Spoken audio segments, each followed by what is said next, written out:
시청자 여러분 안녕하십니까? 지방자치 중점 소식을 전하고 더 나은 지방자치의 방향성을 제시하는 지방자치 1번지입니다. 전북탄소산업발전위원회가 약 4개월간에 걸쳐 11개 정책과제를 발굴했습니다. 전라북도는 지난 12일 전북도청에서 전북탄소산업발전위원회를 열고 한국탄소밸리 허브 시스템 구축과 한국탄소산업진흥원 설립을 통한 탄소산업 성장 기반 구축을 정책 의제로 정했습니다. 유희광 기자의 보도입니다. 최근 탄소법이 국회를 통과함에 따라 전라북도가 탄소산업 성장 기반 구축 등 탄소산업의 육성 발전을 위한 분과별 11개 정책과제를 발굴했습니다. 전북도는 12일 도청에서 전북탄소산업발전위원회를 열고 탄소정책분과, 탄소융복합 분과 등 총 4개 분과에서 도출해낸 실현 가능성 높은 주요 정책과제 발굴과 국가정책화 방안 모색을 위한 시간을 가졌습니다. 탄소정책 분과는 탄소복합재 산업 허브 기반 마련을 위한 코리아 카본밸리 허브 시스템 구축과 한국탄소산업진흥원 설립을 통한 탄소산업 성장 기반 구축을 정책 아젠다로 정했습니다. 또 탄소융복합 분과는 4대 전략산업을 통한 탄소소재 융복합 실용화 전략기지 구축을 위해 탄소소재, 부품, 성형의 밸류체인 형성과 탄소산업 가이드라인 제정 및 선도기업을 뛰어넘는 탄소산업 대표기업의 발굴 육성을 위한 시스타 기업 육성 등을 정책과제로 제시했습니다. 이와 함께 탄소 나노 소재 분과에서는 탄소 나노 소재 실용화 신뢰성 지원센터 구축 및 역할 극대화 등 사업화 지원 시스템 구축 방안과 소재 상용화를 위한 핵심 기술 개발 방안이 제안됐습니다.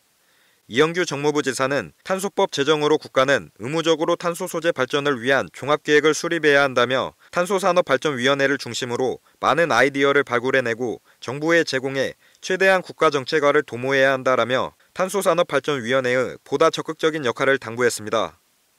KLN 유희광입니다. 대통령 소속 지방자치발전위원회는 지난 2015년 12월부터 자치 현장의 지지와 공감대를 형성하고 각계각층의 다양한 의견을 청취하기 위해 자치 현장 토론회를 개최해오고 있는데요. 지난달 의정부에서 열린 현장 토론회에 이어 지난 12일 전북도청에서 지방의회 활성화를 위한 자치 현장 토론회가 열렸습니다. 김순균 기자의 보도입니다. 대통령 소속 지방자치발전위원회가 12일 전북도청에서 자치 현장 토론회를 가졌습니다. 이날 지방자치협의회는 각 시군 자치회 의장 인원들과 함께 지방의회 활성화 및 책임성 제고를 주제로 진행되었습니다. 이날 토론회에서는 지방자치발전 종합계획을 발표하고 지방의회 활성화에 관련한 다양한 의견을 공유하는 시간을 가졌습니다. 이날 심대평 위원장은 지금 이 시대야말로 중앙과 지방이 국가발전을 위해 상생하고 지방 분권 확대를 통한 새로운 국가발전 패러다임 전환의 중요한 시점이라며 지방 권력의 균형자로서의 역할과 책임을 다해줄 것을 부탁했습니다.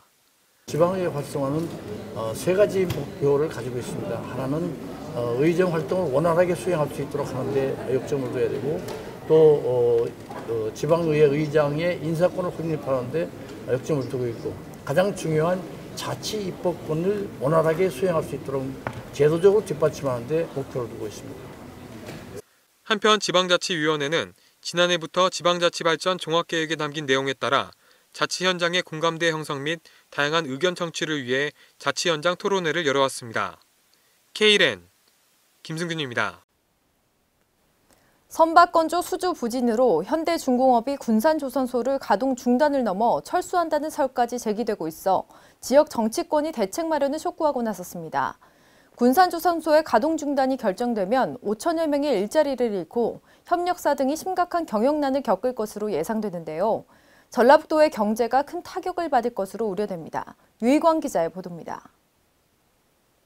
세계 경제 침체로 건조 물량을 확보하지 못해 곧 조선업의 구조조정을 단행할 현대중공업이 전라북도 군산조선소를 가동 중단시킬 방침으로 밝혀져 전북 경제에 치명타를 줄 것으로 예상되고 있습니다. 특히 현대중공업은 군산조선소 가동 중단 방침에 이어 배정됐던 건조 물량마저 울산으로 재배정, 철수를 위한 수순밟기라는 분석이 많아 군산을 뛰어넘어 전북 경제에 대혼란을 일으킬 것으로 우려되고 있습니다. 이에 전북 정치권은 전라북도와 군산시의 최대 지원은 물론 국가의 긴급경영 안전자금 지원 등 대책 마련을 촉구하고 나섰습니다. 국민의당 전북 도의원들은 11일 도의회에서 기자회견을 열고 현대중공업 군산조선소는 수주 부진으로 철수가 예상되는 가운데 최대 위기에 봉착하게 됐다고 밝혔습니다. 이들은 지난 7월 1일 현대중공업 전 임직원들이 비상경영 대책 설명회를 갖는 자리에서 사장은 채권은행 자구계획안으로 울산 4호 도크 및 군산 도크를 가동 중단하겠다고 발표했다고 전했습니다. 더구나 군산공장 도크 가동 중단이 발표된 이후 7월 7일 배정됐던 LPG선 두 척의 건조 물량마저 울산으로 재배정, 도크 가동이 실질적으로 중단될 상황이라고 의원들은 강조했습니다. 군산 조선소 가동 중단이 결정되면 약 5천여 명이 일자리를 잃는 것은 물론 협력사 등이 심대한 경영난을 겪을 것으로 예상되고 있습니다. 또한 가동 중단으로 직영과 사내 협력업체 40개사, 사회 협력업체 8개사, 사회 2차 협력업체 38개사의 직원과 가족 등 관련 경제활동 종사자 2만여 명이 타격을 입게 될 것이라고 의원들은 주장했습니다. 한편 지난 2010년에 준공된 현대중공업 군산조선소는 소룡동 매립지 54만 5천여 평에 모두 1조 2천억 원을 투자해 가동 중에 있습니다. K랜 유희광입니다. 원희룡 제주도지사가 지난 11일 열린 주간 정책회의에서 지난 6월 발생한 돼지 열병과 관련해 백신 청정 지역을 유지하기 위한 책임을 강조했습니다. 김성지 기자의 보도입니다. 원희룡 제주도지사가 돼지 열병과 관련해 백신 청정 지역을 유지하기 위해 도민의 노력과 제도적인 협력을 주문했습니다. 원도지사는 지난 11일 열린 주간 정책회의에서 도내 백신 청정 지역을 유지하기 위한 인력과 예산, 운영체계에 대한 중앙부처의 반응이 다소 회의적이다며 이같이 말했습니다. 이어 원지사는 현재 인력과 예산, 청정을 유지하기 위한 농가들의 자구 노력, 제도적 협력 등이 제대로 갖춰져 있는가에 대해 근본적인 검토가 필요하다고 덧붙였습니다.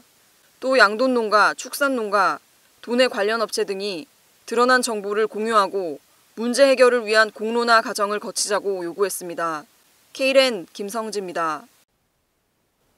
인천광역시가 저소득층을 대상으로 50여억 원을 투입해 에너지 효율 및 전기 설비 개선 사업을 실시합니다.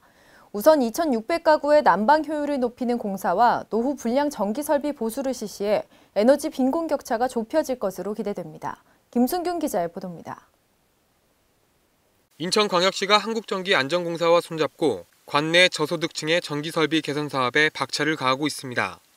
인천시는 11일 남동구 행복지역 아동센터에서 저소득층 이용시설 전기설비 개선 사업 착공식을 가졌습니다. 이번 사업은 취약계층 주민들을 대상으로 창호 보수, 단열재 시공, 보일러 교체 등 난방 효율을 높이고 불량 전기설비까지 통합해 개선합니다. 특히 이날 착공식이 열린 지역 아동센터는 안전에 취약한 어린이와 초등학생, 장애아동이 이용하는 지역 어린이 보육시설로 이번 사업을 통해 쾌적한 학습 환경을 만들어주고 노후된 전기설비 환경까지 개선해줌으로써 재해 사고를 예방하는 공익사업으로 추진됩니다. 인천시 관계자는 이번 사업을 통해 소외된 계층들에 대한 복지 양극화 해소에도 크게 기여할 것으로 기대한다고 말했습니다. K랜 김승균입니다. 전라북도 고창군은 그동안 분만 시설이 없어 산모들이 진찰과 분만을 위해 대도시로 이동해야 하는 등 불편함이 컸는데요. 고창군이 도내 분만 취약지 중 첫 번째로 분만 산부인과를 운영합니다. 유희광 기자의 보도입니다. 무주, 진안, 순창, 고창 등 전라북도 내 분만 취약지가 넘쳐나 산모들이 출산에 어려움을 겪고 있는 가운데 고창군이 도내에서는 처음으로 분만 산부인과의 문을 열게 됐습니다. 전북 고창 종합병원은 지난 11일 신간 개원식 및 분만 산부인과 현판식을 개최했습니다.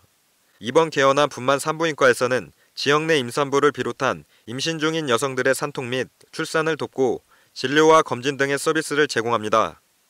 또 초음파 진단기 등 총 26종의 최첨단 시설을 구비함은 물론 산부인과 전문의 2명, 간호사 8명 등을 통해 외래 진료와 함께 분만 진료도 실시할 예정입니다. 이와 함께 산모들을 위한 최상의 의료 서비스와 보다 나은 환경에서 진료를 받을 수 있도록 지속적인 분만 환경 개선에 앞장설 계획입니다. 이에 따라 앞으로는 야간 분만 등 언제 찾아올지 모르는 산통과 관련한 신속한 응급 대처에 적극 대응할 수 있을 것으로 기대하고 있습니다. 송하진 도지사는 이번 분만 산부인과 개원으로 인해 분만 취약지에 있는 산모들의 건강에 조금이나마 도움을 줄 수 있어 뜻깊게 생각한다며 앞으로도 분만 환경 개선에 도움이 될 수 있도록 최선을 다하겠다고 말했습니다. K랜 유희광입니다. 주한미군의 사드 배치를 협의해온 한미 공동실무단이 오늘 오후 사드를 경북 성주에 배치하기로 했다고 공식 발표했습니다. 예상보다 빠른 공식 발표에 군 관계자는 사드 배치 지역을 둘러싼 혼선을 정리하기 위해 최대한 발표 일정을 앞당겼다고 밝혔습니다. 일본의 자위대 창설 기념 행사는 열릴 때마다 거센 비판이 이어지는데요.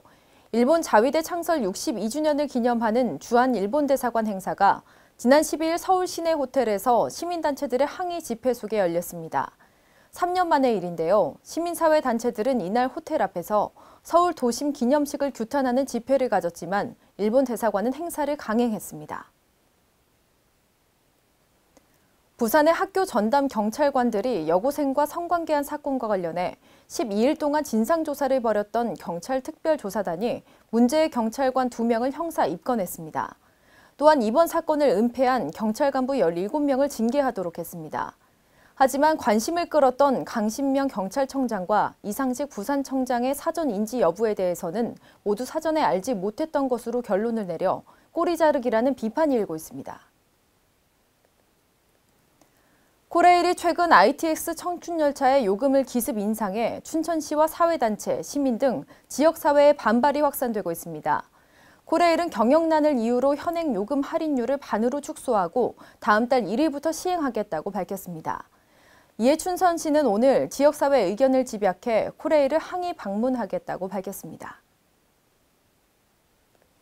이상으로 지방자치 1번지를 마칩니다. 시청해주신 여러분 고맙습니다.